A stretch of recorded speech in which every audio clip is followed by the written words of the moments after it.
Hello. Today I'm going to talk to you about the full moon. The full moon is going to occur on the 10th of July 2025 at 20:37, which is 8:37 p.m. Universal time as usual, of course. So you see the moon is here at 18 degrees and 50 minutes in Capricorn. And the sun, of course, is right across here at 18 degrees and 50 minutes in Cancer. The moon represents the sign Cancer. So that means that it's going to be an important event, which will lead to the new moon that will occur on the 24th of July in Leo. The fact that the moon represents Cancer means that the sun, which is in Cancer, more or less depends on the energy of the moon to express itself.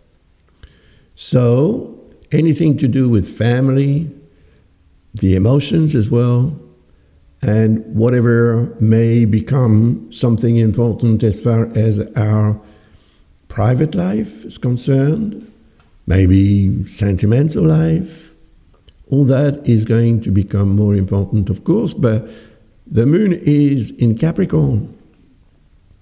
So that will help us deal and control our emotions so that we don't make any mistakes due to the fact that when you're under emotional stress, you lose a fair bit of objectivity and rationality.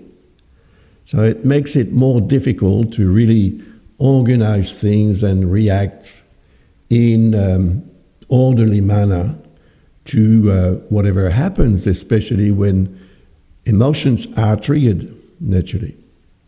There is a link here with Mars, which we call a trine. It is a beneficial aspect.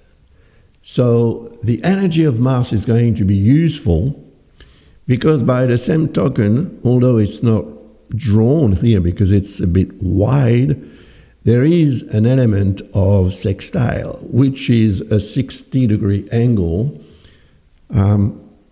linking together signs that belong to elements that are compatible. Here we have water with Cancer, and here we have Earth with Virgo.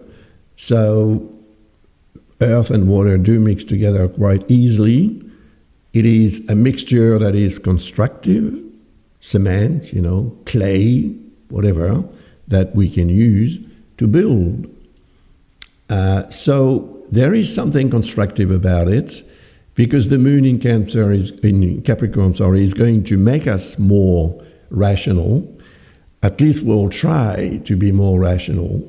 And the sun, which is in the moon's sign, depends on the energy of the moon to really express itself in the best possible manner.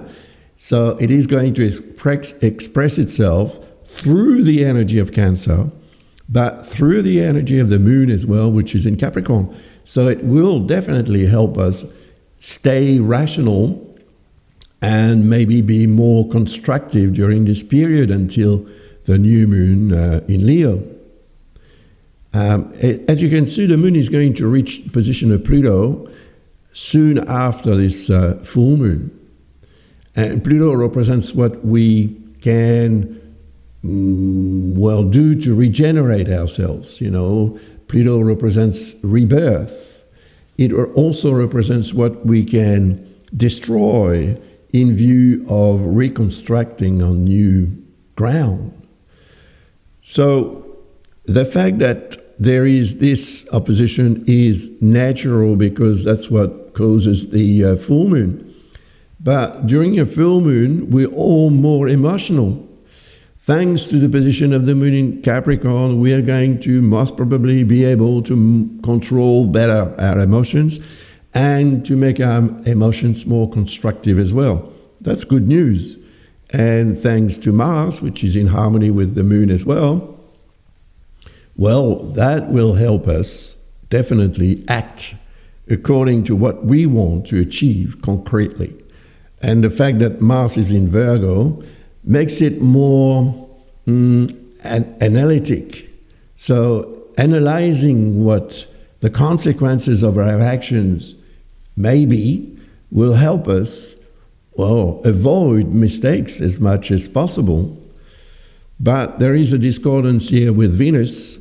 I will talk about it a bit later on, but it is an interesting configuration for sure. So let's have a look now at the transit, or the moment when the moon reaches Pluto.